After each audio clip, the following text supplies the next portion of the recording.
será que eu sou um eleito? Uai, bispo, como assim?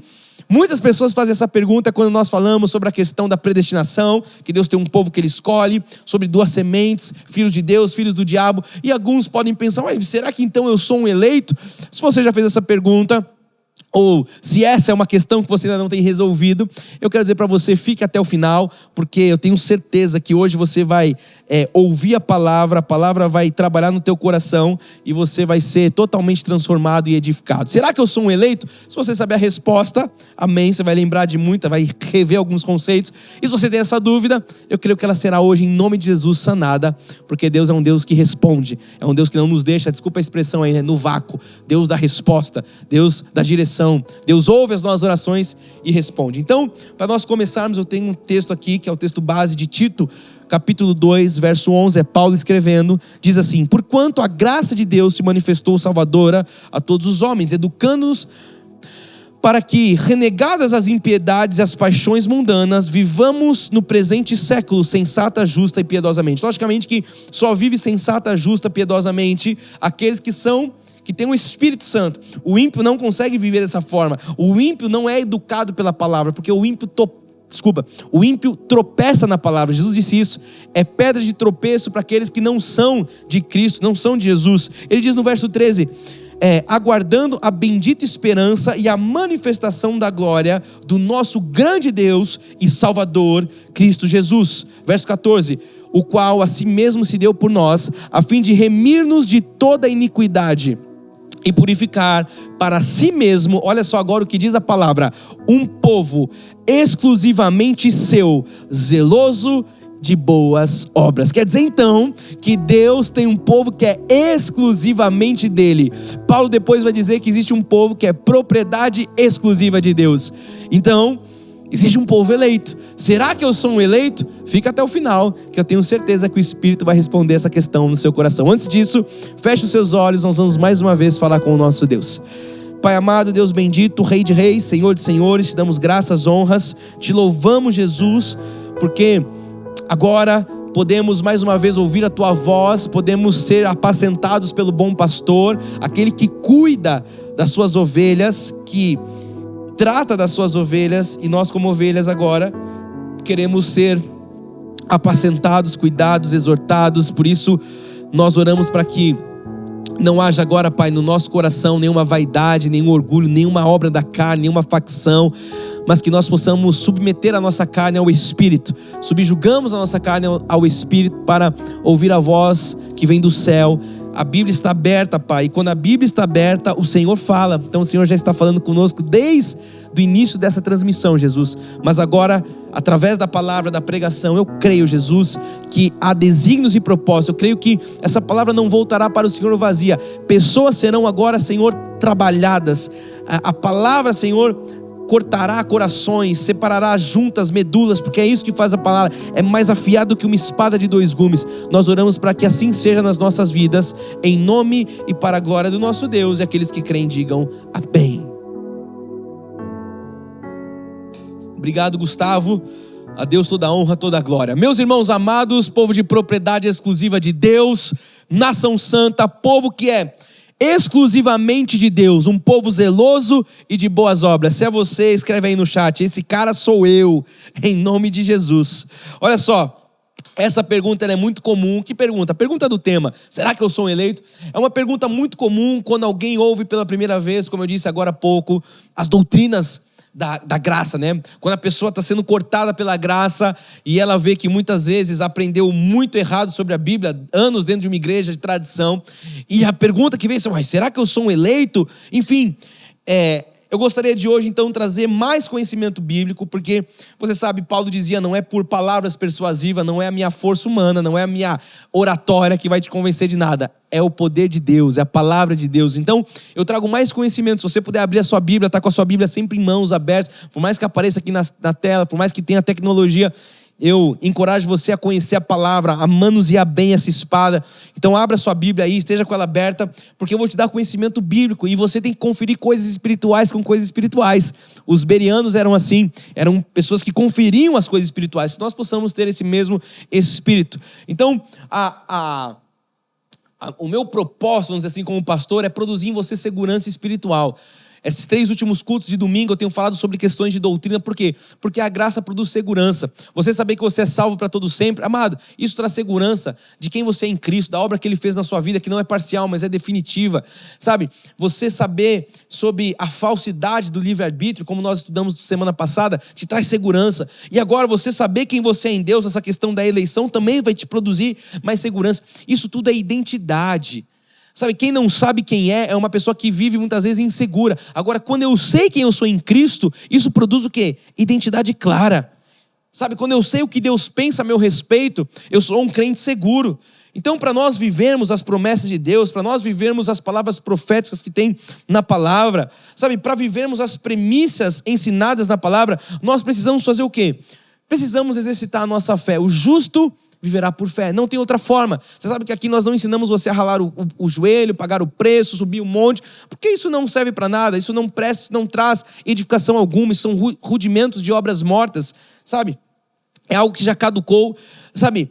Então nós precisamos aprender a exercitar a nossa fé. E quando eu falo fé, eu já falo de uma perspectiva da nova aliança. Não estou falando da fé da antiga aliança, que era uma fé natural. Eu estou falando da fé que é dom de Deus. Nós somos eleitos porque nós temos uma fé que é dom de Deus. Então aqui eu já estou começando a responder algumas questões. E eu queria já nesse início de mensagem ensinar algo poderoso. E para gravar, esse conceito vai aparecer para você aí na tela. Olha só, a fé não é a causa da eleição. A fé é o resultado da eleição. Vou falar de novo. A fé não é a causa da eleição. A fé é o resultado da eleição. Não é porque eu tenho fé que eu vou me tornar uma pessoa eleita. É porque eu sou eleito que eu tenho a fé. Porque diz a palavra que a fé é santíssima. A fé que é dos eleitos. Então ela é o resultado da eleição. Então, eu não creio e por isso eu sou eleito de Deus. É justamente o contrário. Eu sou eleito de Deus, eu sou um escolhido de Deus. E por isso eu vou o quê? Receber o dom da fé para eu crer em Jesus Cristo. Somente os eleitos recebem o dom da fé porque eles foram habilitados, foram escolhidos para isso, foram destinados, predestinados para crer em Jesus. Então eu queria que você começasse já dizendo aí na sua casa, diga assim: eu sou um eleito de Deus, por isso eu recebi o dom da fé para crer. Mais do que falar, você pode escrever e interagir com alguém aqui no chat. Escreve aí: eu sou um eleito de Deus, por isso eu recebi o dom da fé para crer. Então a fé é um dom que manifesta o que é a nossa salvação em Cristo. Você sabe que a fé é o primeiro dom. Muitos não sabem disso, mas eu queria que você tivesse esse entendimento. A fé, ela é o primeiro dom a se manifestar na vida de um eleito. Por quê? Porque a fé precisa se manifestar para que a salvação venha à luz. Eu estou morto, em Efésios 2 diz: estamos mortos em delitos e pecados. Ele nos deu vida. A fé vem pelo ouvir. Ouvir o quê? Ouvir a pregação. Então eu ouço a pregação do evangelho e o dom da fé é manifestado em mim. Para quê? Para que eu possa crer e para que possa vir à luz, então, a salvação que Deus tem para a minha vida. Então uma pessoa, ela pode ser eleita, mas ela só vai crer em Jesus depois ela receber o dom da fé. Então existem hoje, só para você entender, muitos eleitos que, como nós, já receberam o dom da fé, já foram convertidos pelo Senhor e já creram em Jesus, confessaram como seu Salvador, foram selados, esse é o verdadeiro batismo, foram selados pelo Espírito Santo da promessa e por isso eles são salvos. Agora existe uma parcela de filhos de Deus que são eleitos, mas ainda não receberam o dom da fé. Entenda isso. Como assim eles não receberam o dom da fé? Porque eles ainda estão lá em Efésios 2, estão mortos nos seus delitos e pecados. Então um eleito, ele pode estar morto. O que Paulo fala? Ele vos deu vida, estando nós mortos nos nossos delitos e pecados. E diz que nós outrora estávamos assim, seguindo o curso do mundo, do espírito, da potestade do ar, que agora atua onde? Nos filhos da desobediência. Então quer dizer que um dia talvez você estivesse lá, esteve lá, talvez não, com certeza, estávamos lá antes de Cristo, antes de nós termos os nossos olhos iluminados. Nós estávamos também no mundo, no mundão, enfim. Éramos eleitos, sempre fomos, porque a nossa conversão não começa aqui, começa antes da fundação do mundo. Assim como diz em Apocalipse, o Cordeiro já havia sido imolado desde o início do mundo, a fundação do mundo. Nós também já tínhamos sido escolhidos por Jesus. Agora, eu preciso ouvir a pregação para que o dom da fé se manifeste e eu creio em Jesus e a minha fé, ou melhor, a minha salvação, a salvação de Deus seja evidenciada. Então, depois de nós sermos salvos, depois de sermos capacitados com esse dom maravilhoso, a fé faz agora com que as nossas atitudes, o nosso dia a dia, a Bíblia vai falar, as nossas obras sejam baseadas em palavras que na palavra que nós confiamos, na palavra de Deus, naquilo que Deus nos prometeu. Então, pela fé, nós podemos praticar o que a Bíblia vai chamar de boas obras. Escreve assim no chat: pela fé, eu posso praticar boas obras.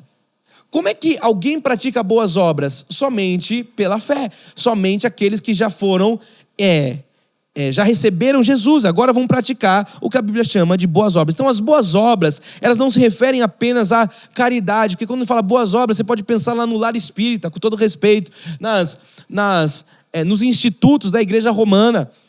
Então, entenda uma coisa: as boas obras não se referem apenas à caridade, mas tudo que é bom e tudo que agrada a Deus.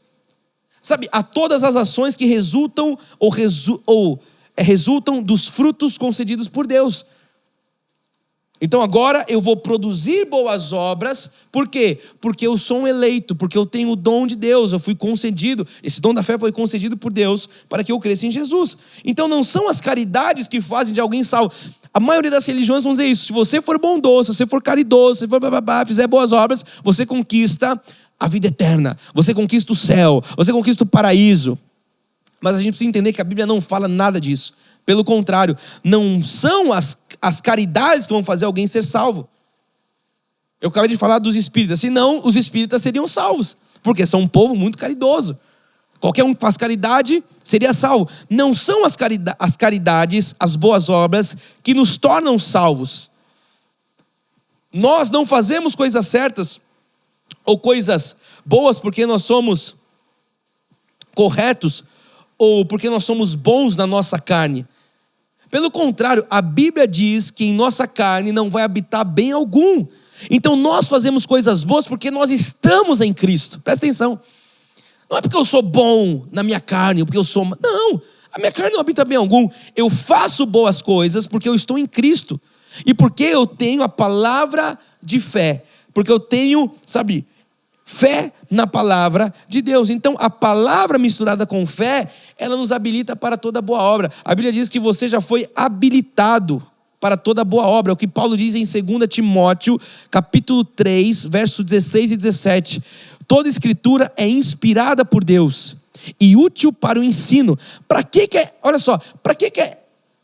a escritura serve? Para muitas coisas. Mas Paulo está falando agora para Timóteo: olha, Timóteo, a palavra toda foi inspirada por Deus e ela é útil para ensinar.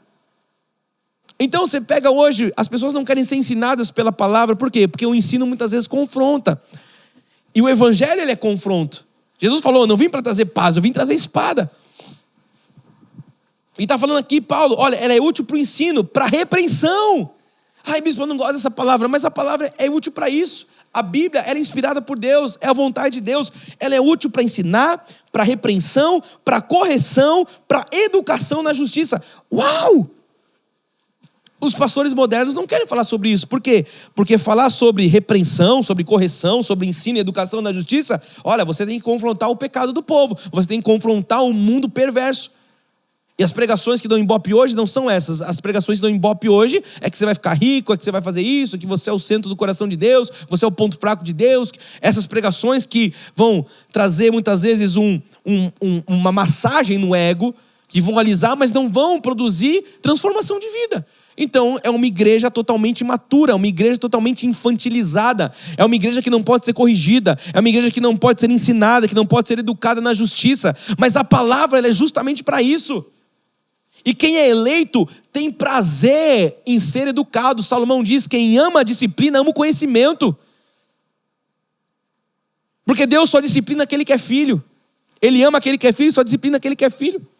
Então quando nós somos disciplinados, corrigidos, exortados, isso produz em nós um sentimento de pertencimento, porque nós sabemos que Deus, através da palavra, só corrige aqueles que são filhos. Então sempre que vem uma repreensão, uma correção de Deus, tem que falar, graças a Deus. Porque se eu não fosse filho, se eu fosse bastardo, olha, eu como filho, eu como pai, desculpa, eu não corrijo o filho do meu vizinho. Eu não corrijo o filho do coleguinha do meu filho da escola. Eu corrijo os meus filhos. Porque eu sou pai dos meus filhos. E olha o que diz o verso 17, a fim de que o homem de Deus seja perfeito. Olha o padrão. E perfeitamente habilitado para toda obra. Escreve aí no chat, eu já fui habilitado para toda boa obra. Então vamos lá, um crente só é perfeito, ou melhor, perfeitamente habilitado para toda boa obra, se ele for ensinado pela palavra. Qual que é o problema? Vamos lá. A crise que a gente chega agora, o pênalti que a gente tem que bater. Como é que uma geração, uma igreja moderna, vai ser habilitada para toda boa obra se a igreja não é ensinada na palavra? Se a igreja recusa a palavra? Se a igreja quer uma experiência tântrica, sei lá o quê, uma experiência da alma, mas não quer uma experiência de transformação pela palavra? Eu só sou perfeitamente habilitado se eu sou repreendido, se eu sou corrigido pela palavra, educado na justiça da palavra, como Paulo escreveu agora há pouco. Então você tem que louvar a Deus porque você está num lugar onde a palavra de Deus ela vem para te corrigir, para te educar, para te aperfeiçoar, te corrigir na justiça, educar na justiça. Então quem não aceita o ensino, quem não aceita a repreensão, a correção, quem não aceita a educação na justiça, nunca será habilitado para uma boa obra. Nunca será. Quem são esses? São aqueles que rejeitam a palavra. Nunca serão habilitados para boa obra. As boas obras que nós estamos falando aqui, só para fazer um parênteses bem claro, não são obras sacrificiais. Porque quando fala de obras, você talvez traga uma visão sistemática de um sistema, de uma tradição. Olha, são os sacrifícios. Não são essas obras. Não são tampouco as obras contidas no judaísmo, na lei mosaica. As obras que nós devemos estar habilitados são as obras que Deus, presta atenção, obras que Deus preparou de antemão para que nós andássemos nela. E quem diz isso é o próprio apóstolo Paulo em Efésios 2:10.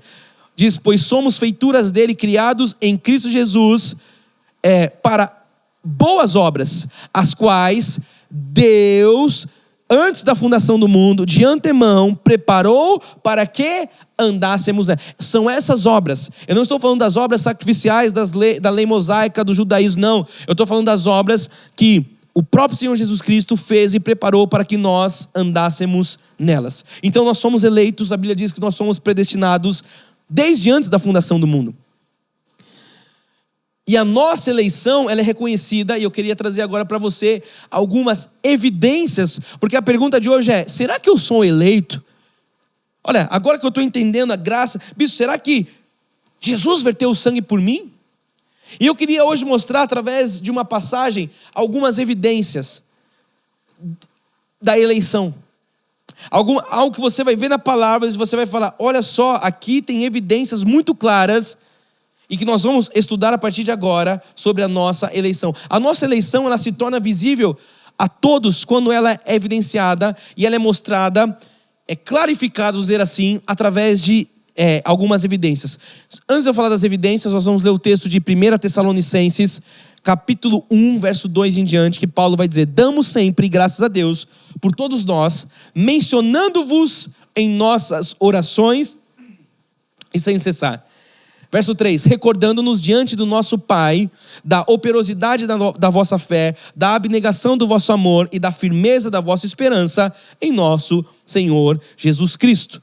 Eu vou fechar no verso 4 que Paulo diz, reconhecendo, irmãos, amados de Deus, a vossa eleição. Reconhecendo, irmãos, amados de Deus, a vossa eleição. Então, Paulo está fechando aqui falando que existem 3 aspectos que serão reconhecidos diante das pessoas, a nossa eleição. E quais são essas 3 evidências claras de quem já foi salvo? Quais são as evidências então da nossa eleição? Eu sou salvo, eu sou um eleito, bispo. Vamos lá. A primeira que nós vimos no texto, eu vou começar agora de forma bem sistemática aqui, mostrar para você essas 3 evidências. A primeira que Paulo cita é a operosidade da fé.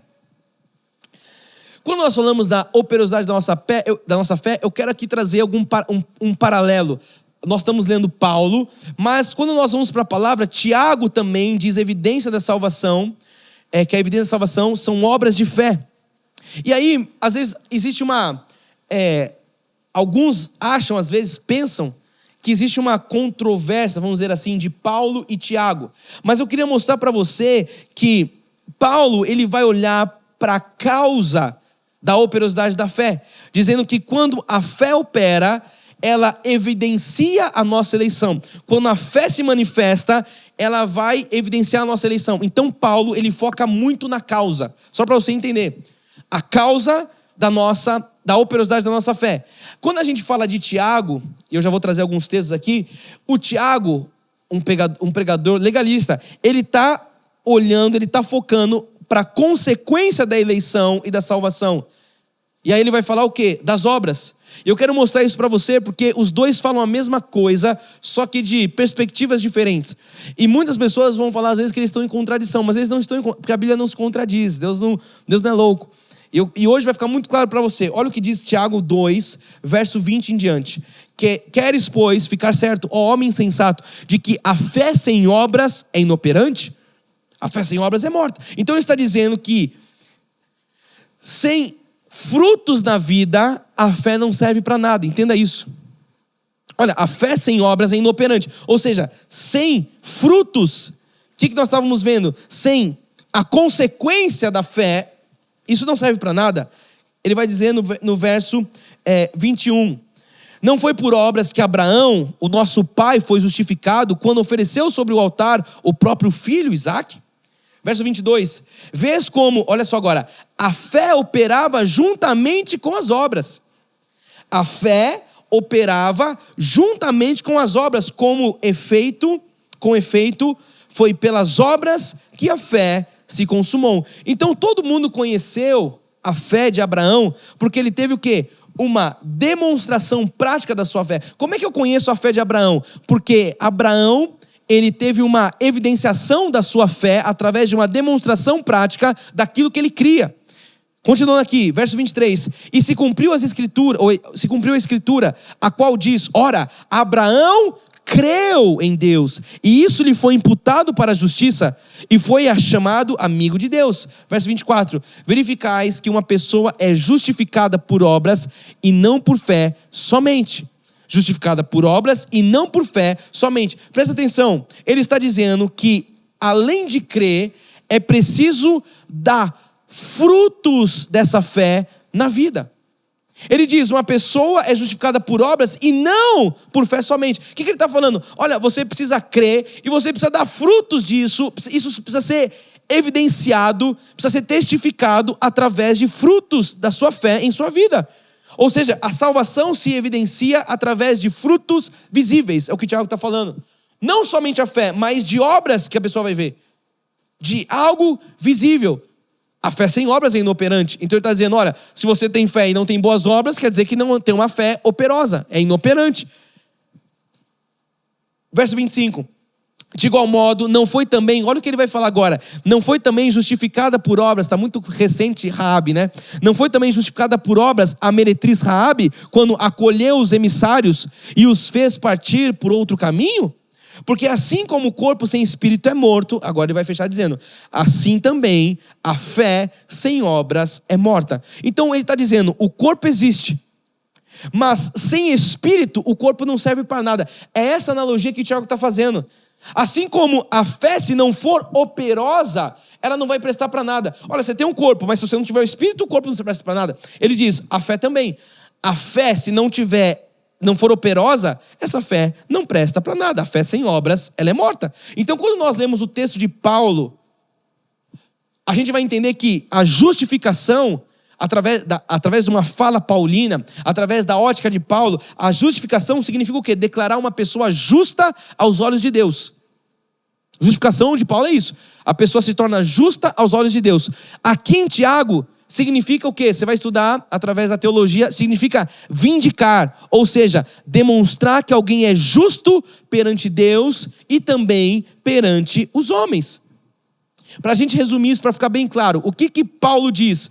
Justificou diante de Deus, é tornado justo, pois Deus vê o coração. É o que Paulo fala. Você foi justificado diante de Deus. Agora você foi tornado justo. Por quê? Porque Deus enxerga o seu coração. O que Tiago, lembrando como eu já disse, um pregador da lei diz, a pessoa é sim justificada, mas é preciso visualizar. A lei era um pacto de símbolos, de coisas. Então, a pessoa sim é justificada, mas é preciso evidenciar para que agora os homens saibam, os homens vejam que ela é justificada, e isso só é visto através de uma obra visível em sua vida. Entendeu? A pessoa é justificada, tá bom, só que isso precisa ser evidenciado aos olhos de Deus e também aos olhos dos homens, para que todos vejam as obras, porque a fé sem obras, ela é morta. Então eu queria resumir essa parte dizendo que a justificação de Abraão, no sentido paulino do termo, ela vai ocorrer, se você for para a Bíblia, lá em Gênesis 15, no verso 6. A justificação de Abraão, no sentido que Tiago apresenta, ocorreu 30 anos depois. Paulo vai dizer assim, a justificação de Abraão aconteceu lá no verso 6, Gênesis 15, 6, depois você lê lá. Tiago vai apresentar que isso ocorreu mais de 30 anos depois, somente quando Abraão teve um ato de obediência a Deus, quando ele vai oferecer lá em Gênesis 22, Isaac. Está entendendo? Então em Gênesis 15, 6, Paulo vai dizer, Abraão já foi justificado.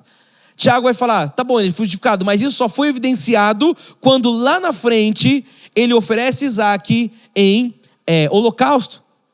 Então com esse ato Abraão demonstrou a realidade da sua fé. Só que a fé já existia em Gênesis 15, como vocês estão entendendo? Só que para Tiago, tá bom, ele era justificado, mas eu só via a evidência dessa justificação porque a fé sem obras é morta. Quando ele vai lá e obedece.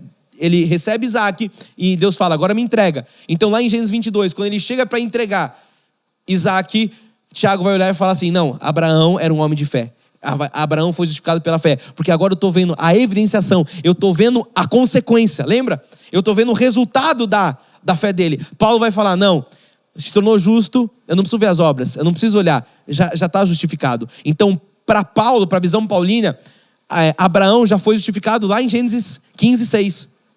Espero que você esteja entendendo isso. Estou tentando fazer da melhor forma didática, mas eu creio que o Espírito está trabalhando em seu coração. Queria ler com você Hebreus 11, verso 17 em diante, que diz, pela fé, agora é Paulo escrevendo. E aqui se você for maduro espiritual, ou nem tanto maduro espiritual, se você for inteligente, agora você já vai entender. Olha o que diz Paulo, pela fé, ou seja, a fé vem antes.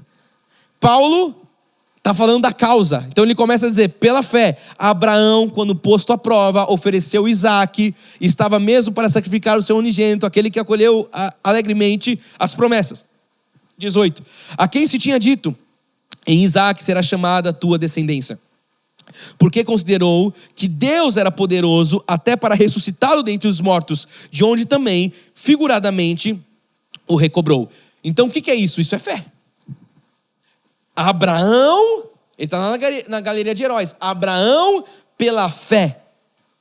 Então aqui estava o quê? A evidência da fé de Abraão através de uma obra, de uma boa obra.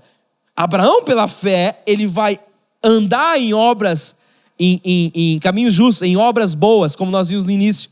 Então nos textos aqui de Paulo, a justificação, ela vem antes das obras e da evidenciação. Da eleição de Abraão. Paulo está falando o quê? Olha, a justificação já veio antes. Veio antes o quê? Das obras. Eu não preciso ver para crer, eu preciso crer e eu sei que esse cara vai andar em boas obras. É isso que Paulo diz. Em Gênesis 15, 6, foi o que eu citei, olha só. Ele creu no Senhor e isso lhe foi imputado. Ele creu no Senhor e isso lhe foi imputado para a justiça. Então o apóstolo Paulo, ele recrimina a fé sem obras. Lá em Tito 1,16 ele vai dizer, no tocante a Deus, professam conhecê-lo, entretanto, o negam por suas obras. É por isso que são abomináveis, desobedientes e reprovados para toda boa obra. No tocante, professam conhecê-lo. Nossa, parece algo atual, não é mesmo? Existem pessoas que vivem enganadas e enganando os outros. Ele diz, professam conhecê-lo. Entretanto, negam pelas suas obras. Então Paulo está falando, olha, tem pessoa que diz que é justa, mas está negando porque eu estou vendo o quê? Eu estou vendo as obras. Negam através das obras. E por isso são abomináveis, desobedientes. Não somos nós, amados. Nós não somos desobedientes. Nós não temos mais o espírito da desobediência. Reprovados para toda obra. Então a fé sempre, ela vai ser confirmada com boas obras. É o que Paulo está falando. Eles dizem confessar. Eles dizem conhecê-lo. Professam conhecê-lo. Porém, com as obras eu vejo que eles negam. Jesus não falava isso? Vocês me honram com os lábios, mas o coração está distante de mim. Então Tito agora, Paulo escrevendo no capítulo 3, verso 8, vai dizer: fiel é esta palavra, e quero que no tocante a estas coisas, faças afirmações confiadamente, para que o que tem crido em Deus sejam solícitos na prática de boas obras. Os que têm crido, está ligado à fé, quem crê em Deus, seja solícito. Como? Através da prática de boas obras. Estas coisas são excelentes e proveitosas aos homens. Então quem crê em Deus e diz que crê em Deus, tem que ter o resultado disso na vida. Não basta falar aqui, não basta professar, como Paulo falou agora há pouco. Quem crê em Deus, quem diz que crê em Deus, tem que ser solícito na prática de boas obras. Deve fazer o quê? Deve praticar boas obras. Então eu estou aqui pregando para você entender que se você é um crente, não tem como você falar algo e fazer algo diferente. A sua fala não pode ser incongruente com a sua atitude, com a sua obra. Você não pode, senão você é um crente fake, você fala muito, faz pouco. Então, eu falo que eu creio, e se de fato eu creio, o resultado disso na minha vida prática é uma vida de obras excelentes, de obras boas, de um fruto positivo, porque a fé sem obras é morta. Paulo falou, eles professam que conhecem Jesus, mas pelas suas atitudes, pelas suas obras, o negam. Então, se você é crente, você tem a obrigação de ter o resultado da sua fé expresso em boas obras. Ele diz aqui, com a expressão que Paulo usa, na prática de boas obras. Antes ele usou a expressão, deixa eu voltar aqui. Ele diz, sejam solícitos na prática. Solícito. Tem que ser solícito na prática de boas obras. Então, a gente falou de Raabe. Raabe está bem recente. Eu falei de Raabe na série Estratégias de um Conquistador. Eu fiz recentemente um culto de oração só trazendo ali 11 aspectos de Raabe. Então isso está muito fresco. E Tiago citou Raabe. E eu quero que você veja que Paulo também vai... Olha como a Bíblia é totalmente conectada. Paulo também vai citar Raabe. Está lá em Hebreus 11:31. Ele vai dizer, pela fé, a fé vem antes. Raabe, a meretriz, não foi destruída com os desobedientes, porque acolheu com paz os espias. Então veja a coerência dos dois pregadores que aqui estão citando Raabe. Mais uma vez, vamos fazer os dois paralelos. Tiago citou Raabe, Paulo citou Raabe. Então, Tiago, ele ressalta as obras dela. Ele diz, por ter escondido os espias. Paulo vai focar na causa. Paulo vai focar na fé. Paulo cita, pela fé, Raabe. Estão entendendo?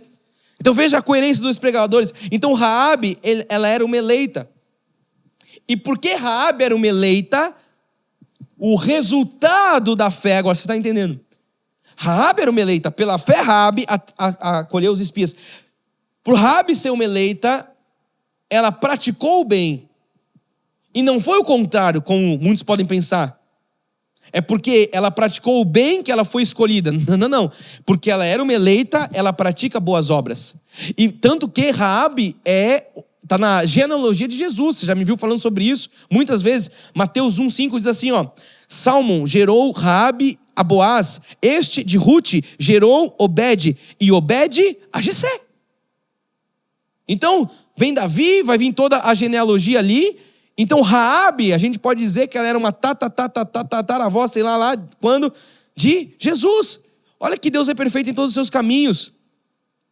Diga aí na sua casa, Deus é perfeito em todos os caminhos. Escreve aí no chat, Deus é perfeito, Deus é soberano. Então, os eleitos, eles são destinados para boas obras. Você não vai ver um eleito praticando umas obras. Você vai ver um eleito sendo destinado para boas obras. Isso significa que nós temos a obrigação, através das nossas vidas, de andar em boas obras. Você não pode ver um crente fake, como eu costumo dizer, um crente falso, um crente que no domingo ele chega com a Bíblia no culto debaixo do braço, ele dá glória, ele pula, ele é fervoroso, mas você vai ver, cadê o resultado? Cadê as obras? Cadê? Não tem boas obras. Não, nós como eleitos, nós temos a obrigação e a responsabilidade de produzir boas obras. As pessoas com que você convive, as pessoas com que são seu círculo de amizade, elas têm que ser impactadas pelo resultado da sua fé. Pela fé, Raabe acolheu os espias. Então, pela fé, você tem que produzir boas obras. Tem que ser uma pessoa de amor, uma pessoa generosa, uma pessoa amorosa, reconciliadora, que tem um fruto do Espírito ali manifestado, domínio próprio, mansidão, longanimidade, bondade, benignidade. Isso tem que ser algo produzido. Então não pode ter um cristão que fala que é crente, mas briga com todo mundo, que é bicudo, que é sisudo, que grita, que bate, que... Ah, não, peraí, alguma coisa está errada. Precisa se converter, porque pela fé Raabe acolheu. Pela fé você produz boas obras. Quando estão entendendo isso, digam amém aí no chat. Então, a palavra de Deus produz resultados profundos na nossa vida. Na verdade, quem vive a palavra e é operoso praticante, esse é bem sucedido em tudo que faz. Jesus falou isso. O que ouve e pratica será, comparado a um homem prudente que edificou a sua casa sobre a rocha. Quem ouve e pratica. Olha o que diz Tiago 1,25. Mas aquele que considera atentamente na lei perfeita, na lei da liberdade, e nela persevera, não sendo um ouvinte negligente, mas um operoso praticante. Quem é esse? O que considera atentamente, que persevera na lei da liberdade, que não é ouvinte negligente, mas é operoso praticante. Ele diz, esse será bem-aventurado. O que é isso? Esse será feliz no que realizar. Então vamos lá, você está entendendo o que o Espírito está ministrando hoje no seu coração. Nós que somos eleitos e que temos, a evidência da nossa eleição pela operosidade da nossa fé, nós também temos que nos mover por fé e associar isso a outros fatores. Olha só o que Paulo disse, Pedro disse em 2 de Pedro 1,5 em diante. Por isso mesmo, vós, reunindo toda a vossa diligência, associai com a vossa fé a virtude, com a virtude o conhecimento, com o conhecimento o domínio próprio, com o domínio próprio a perseverança, com a perseverança a piedade, com a piedade a fraternidade, com a fraternidade o amor, porque estas coisas existindo em vós e em vós aumentado fazem com que sejais nem nativos, nem frutíferos no pleno conhecimento do nosso Senhor. Uau! Então quer dizer que essas coisas em nós faz com que nós não sejamos infrutíferos, nem inativos. Olha que bênção. Nem infrutuosos, ele diz aqui, pelo conhecimento do nosso Senhor Jesus Cristo. Verso 9. Pois aquele a quem estas coisas não estão presentes é cego, vendo só o que está perto, esquecido da purificação dos seus pecados de outrora. Por isso, irmãos, procurai com diligência, cada vez maior, confirmar a vossa vocação e eleição, porquanto, procedendo assim, não tropeçareis em tempo algum. Então nós devemos confirmar a nossa eleição através da operosidade da nossa fé e associar isso com outros fatores que nós vimos aqui. Pedro, olha só a coerência da palavra de Deus. Não temos dúvida que a Bíblia toda foi inspirada por Deus. Nós vimos isso, né? É inerrante a palavra de Deus. Então a operosidade da nossa fé. Qual que é o segundo ponto que eu quero destrinchar com você? É quando Paulo vai dizer sobre a abnegação do amor. O amor e a fé estão diretamente ligados. A abnegação do amor é você deixar o orgulho, é você deixar suas vontades, seus desejos. Isso é você abnegar o amor. Então uma fé operosa, ela pode produzir essa abnegação do amor. Paulo vai dizer lá em 1 Tessalonicenses 5,8, nós sabemos, vamos ler de novo. Nós, porém, que somos do dia, sejamos sóbrios, revestindo-vos da couraça da fé e do amor, e tomando como capacete a esperança da salvação. Ele associa fé e amor, veja só, está associando isso em 1 Coríntios 13:13. Agora, pois, permanece a fé, a esperança e o amor. Estes três, porém, o maior deles é o amor. Por que será que Paulo vai dizer que o amor é maior que a fé e que a esperança? Já parou para pensar nisso? Se você for pensar, quando falamos de fé e esperança, isso é praticado somente na nossa vida terrena. Somente aqui, nós precisamos de fé e esperança aqui nesse mundo.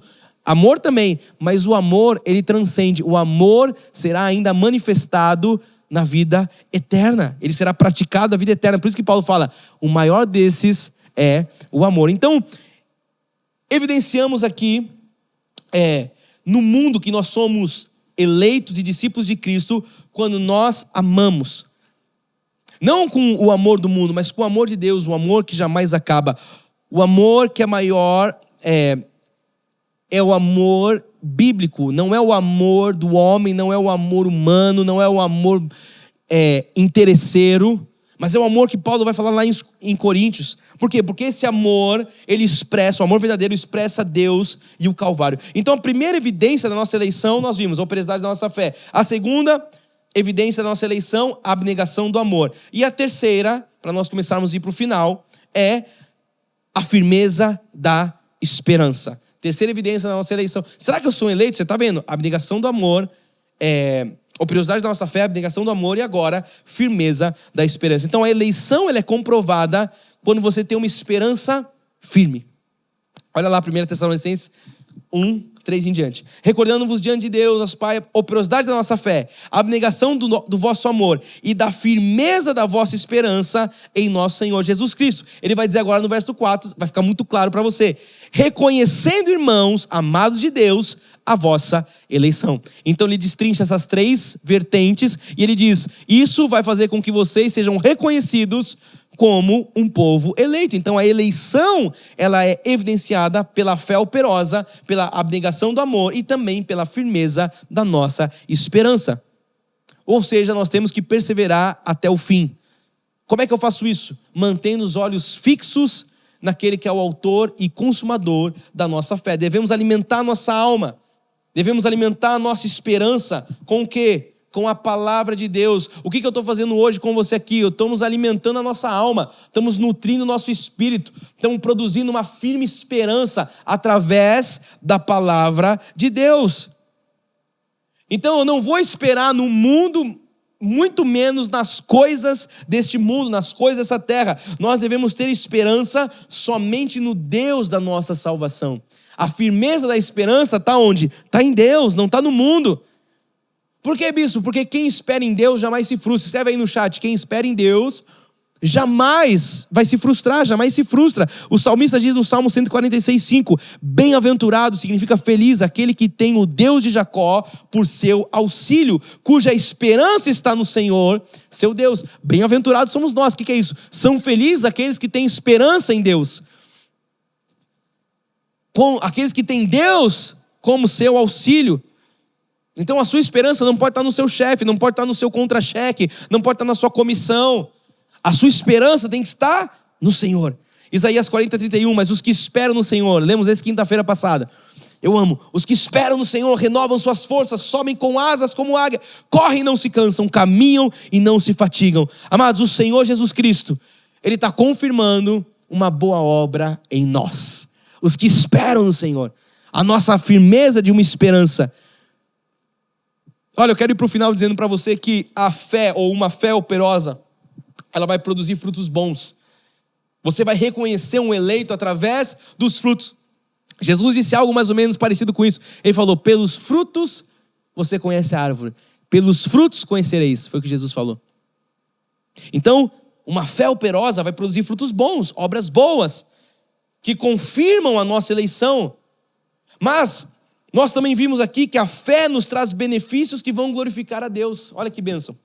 Benefícios que glorificam o nome de Jesus. 2 Tessalonicenses 2:16 em diante. Ora, nosso Senhor Jesus Cristo, mesmo Deus, o nosso Pai, que nos amou e nos deu eterna consolação e boa esperança pela graça, consolem o vosso coração e vos confirmem em toda boa obra e boa palavra. Então o que nós precisamos é viver intensamente essa palavra, colocando Deus, sabe, à frente de tudo, colocando Deus como a nossa firmeza de esperança, como nós estamos vendo.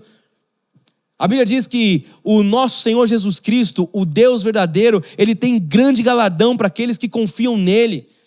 Diz que a nossa esperança, a nossa confiança não é frustrada, tem galardão a nossa confiança. Então vamos fazer o quê? Vamos confirmar a nossa eleição. Através do que nós estudamos hoje, através da operosidade da nossa fé, através da abnegação do amor, através do quê? De uma firmeza, de uma firme esperança. Vamos confirmar a nossa eleição juntos. Sabe, crendo, andando em boas obras, porque o amor ágape, ele age pela fé. Mais uma vez eu falo, não é o amor do mundo, é o amor de Deus. E pelo amor, assim, as outras demais virtudes, elas vão se agregando e nós vamos crescendo em estatura, nós vamos se aproximando a cada dia à estatura de Cristo, da perfeita, como diz Paulo, varolinidade, a estatura de um varão perfeito. Então nós vamos confirmar a nossa eleição, comprovando também a firmeza da nossa confiança em Deus. Eu termino dizendo para você, vamos juntos, igreja, perseverar e viver intensamente essa palavra. Por quê? Porque Deus, Ele terá prazer em cumprir em nós a sua palavra profética, na nossa vida, na nossa família, no nosso ministério. Deus tem prazer em manifestar a sua bondade, a sua fidelidade, que Davi falou que nos seguiriam todos os dias da nossa vida. Deus tem prazer, Ele é bom. Então será que eu sou eleito? Respondendo à questão, ora, quais têm sido os seus frutos? Você tem entendido sobre a abnegação do amor, sobre a operosidade da fé e sobre uma firme esperança em Deus? Porque Paulo diz isso, dessa forma, irmãos, será confirmada a vossa eleição. Que você possa entender que você foi criado para andar em boas obras, que você foi criado para produzir bons frutos, que você foi criado para ser um abençoador, você foi criado para dar um bom testemunho, você foi criado assim como Rabi, pela fé, acolheu os espias. Pela fé, você vai produzir boas obras. O mundo precisa de boas obras. O evangelho tem sido manchado, o nome de Jesus tem sido, profanado. A aliança da cruz tem sido profanado, o sangue de Cristo tem sido profanado, porque existe uma igreja hoje que não entende sobre boas obras. É uma igreja interesseira. Eu quero dizer para você, eu quero finalizar com uma frase forte. Jesus não está procurando uma namorada interesseira. Com todo respeito. Sabe aquela namorada que só está buscando presente, só está buscando, ser agradada, só está buscando os mimos. Jesus não está buscando uma namorada interesseira. Jesus procura uma noiva ataviada para um só noivo. Então, como noiva de Cristo, que você possa hoje bater no peito e matar a responsabilidade de produzir bons frutos, para que todos vejam e falem, ali vai um servo bom e fiel, ali vai verdadeiramente um crente. Outra vez se verá, não é o que diz a palavra, a diferença do justo e do perverso, do que crê e do que não crê, do que segue, do que serve e do que não serve. Que você possa dar bom testemunho, porque diz que há uma grande expectativa, a criação tem uma grande expectativa pelos filhos de Deus. Então que você possa ser de fato um luzeiro, luz, sal nessa terra. Que você ande em boas obras, porque você é um eleito de Deus. Que assim seja na sua vida, porque essa é a vontade do soberano Deus. Se você crê nessa palavra, diga amém aí na sua casa. Escreve aí no chat, eu sou um eleito. Diga, eu tenho certeza de que eu sou em Cristo. Eu sei da minha identidade, eu sou escolhido, eu sou predestinado. Eu sou propriedade exclusiva de Deus. Escreve aí, eu sou um eleito, produzido, ou criado para produzir, para andar em boas obras. Enquanto você escreve tudo isso, eu quero terminar orando com você. Se você puder ficar de pé, fechar os seus olhos, como for melhor aí na sua casa, mas vamos juntos entrar em oração ao nosso Deus. Pai, te damos graças e honras, te louvamos, Jesus, por esse tempo que passamos aqui juntos, crescendo na graça, no conhecimento. Nós te louvamos com hinos, com cânticos, com salmos. Nós te louvamos com a nossa semente financeira. E nós também, Pai, ouvimos a tua voz. Isso é um culto, Jesus. Eu te louvo porque não tem nos faltado nada nesse tempo, Senhor, de experiência online. O Senhor tem provido alimento, o Senhor tem provido palavra, o Senhor tem provido tudo, Jesus. E eu sei que essa palavra, Senhor, vai produzir ao longo dessa semana inúmeros frutos.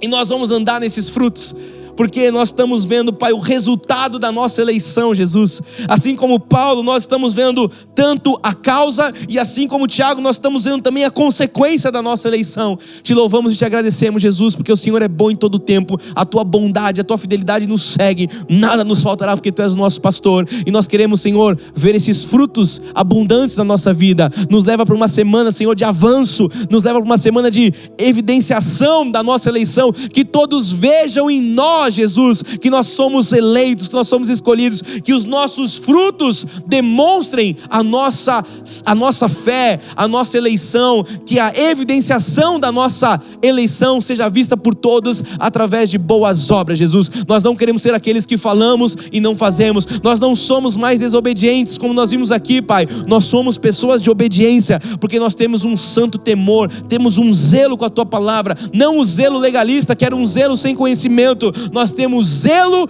e nós temos conhecimento, porque a Tua palavra tem produzido edificação e herança em nossas vidas. Eu creio, Pai, que será uma semana de avanço, será uma semana de prodígios, será uma semana onde a consequência, o resultado dessa palavra vai trazer para nós bons frutos, porque está escrito que os sinais hão de acompanhar aqueles que creem, e nós cremos nas Tuas verdades, nós cremos na Tua palavra, por isso os sinais vão correr atrás de nós. Nós não vamos sair correndo atrás de sinais, porque os sinais correrão atrás de nós. Somos abençoadores, portanto nós declaramos a Tua bênção, Pai, em tudo que nós formos fazer, em todas as nossas negociações, em todos os desafios, Pai, que teremos pela frente. Nós declaramos que avançaremos, porque o Senhor já foi à nossa frente, o Senhor já endireitou os nossos caminhos, já destruiu, Pai, toda a tranca de ferro, todo o portão de bronze. O Senhor já nos deu a vitória, e nós possuiremos, Pai, grandes bênçãos ao longo dessa próxima semana. Declaramos um domingo de paz, declaramos um domingo de descanso, um almoço, Pai, em família, que nós possamos desfrutar, Senhor, desse dia do Senhor, de fato, com a nossa família, em comunhão, em adoração ao Teu santo nome, porque quando nós estamos em família, nós estamos adorando a Jesus. Nós oramos no nome santo de Jesus Cristo, e eu finalizo declarando que a paz de Deus, que excede todo entendimento, guardará o seu coração e a sua mente em Cristo Jesus. Se você crê nessa bênção, diga amém, amém e amém. Uau, que palavra poderosa que nós tivemos nessa manhã. Que culto maravilhoso, que você possa compartilhar com outras pessoas essa mensagem, que você possa, expandir o reino, que você ao longo dessa semana venha, reveja, ouça novamente, não deixe de compartilhar com outras pessoas, porque muitos precisam conhecer aquilo que nós estamos recebendo de Deus. Eu disse lá no início que no final do culto eu ia falar para você como você pode ver hoje o que está acontecendo lá no Cinemark, no Shopping Marketplace, no nosso culto presencial. Nós costumamos trazer em alguns cultos, alguns trechos aqui, alguns vídeos. Hoje não trouxemos, porque justamente eu quero encaminhar você agora lá para o nosso Instagram. Fica atento nos stories, fica atento no feed, porque você vai ver um pouco do que está acontecendo exatamente agora, o que está sendo, ou o que foi, o que será, independentemente do horário, o nosso culto de domingo. Está sendo uma bênção, e você tem que participar disso, mesmo que seja em oração, mesmo que seja acompanhando à distância através das imagens. Então agora, vai lá no @CristoViveSP no Instagram, vai nos stories, vai no feed, e você vai ver o que está sendo o nosso culto. Está sendo uma bênção, e Deus está sendo louvado em todo o tempo. Finalizamos. Nosso próximo encontro é amanhã às 20 horas, culto de oração e confissão. Terá um homem de Deus aqui orando com você, então que você possa estar presente. Quando eu digo presente, é aí na sua casa, online, mas presente no culto, para que você possa orar junto com a gente. Amanhã é dia de oração, e nada melhor do que nós começarmos a semana orando e falando com o nosso Deus. Estamos terminando. O amor resgata, a graça transforma, e você vai lá no Instagram ver como é que está sendo essa grande obra. Eu amo a sua vida, graça e paz a todos. Até amanhã, tchau.